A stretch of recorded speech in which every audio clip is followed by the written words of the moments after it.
नून league और peoples party के दौरे हुकूमत में गुज़िश्ता 10 साल के दौरान 24,000 अरब रुपए के कर्जे कैसे चढ़े। डिप्टी चेयरमैन नैब हुसैन असगर को कर्ज तहकीकाती कमीशन का चेयरमैन मुकर्रर कर दिया गया।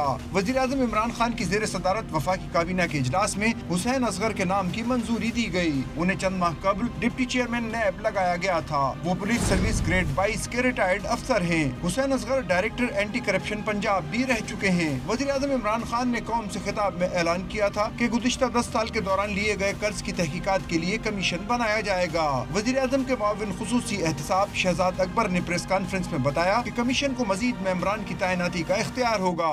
और कमीशन की सरबराही के लिए काबीना के सामने 3 नामों की तजवीज़ रखी गई, जिसमें से काबीना ने आज हुसैन असगर साहब, जो कि इस वक्त डिप्टी चेयरमैन नैब भी हैं, उन्हें कमीशन की सरबराही के लिए मुकर्रर किया।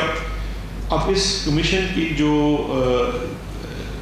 मेंबर्स हैं और इसके अंदर जो कोऑप्टेड मेंबर हैं, वो इख्तियार दे दिया गया इस कानून के तहत कि जो चेयरमैन हैं कमीशन के, वो इसके अंदर मेंबर्स भी कोऑप्ट कर सकते हैं। इन इदारों के अलावा भी मेंबर्स ले सकते हैं, फर्म्स हायर कर सकते हैं, फोरेंसिक ऑडिटर्स, अकाउंटेंट्स, जो भी उनको असिस्टेंस चाहिए वो ले सकते हैं। और मुआविन खुसूसी बराए इत्तलात फिरदौस आशिक आबान ने कहा कि माजी के हुक्मरानों ने कर्जों और टैक्स के पैसे को जाती मकासद के लिए इस्तेमाल किया, कौम को जहर के टीके लगाए गए। मोहतरम शहबाज शरीफ साहब 45 बिलियन रुपया सिर्फ जाती तशहीर पे उन्होंने पंजाब में खर्च किया, और जो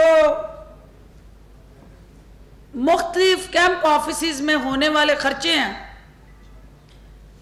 उनकी तफसीलात पंजाब गवर्नमेंट से जब हम इकट्ठी करें तो वो कौम को जहर के टीके हैं जो लगा के गए हैं। मुआविन खुसूसी बराए इत्तलात फिरदौस आशिक आमान का कहना है कि जो लोग करप्शन केसेस में जेल में हैं, वो सियासी कैदी का लेबल लगाकर कौम की आंखों में धूल झोंक रहे हैं।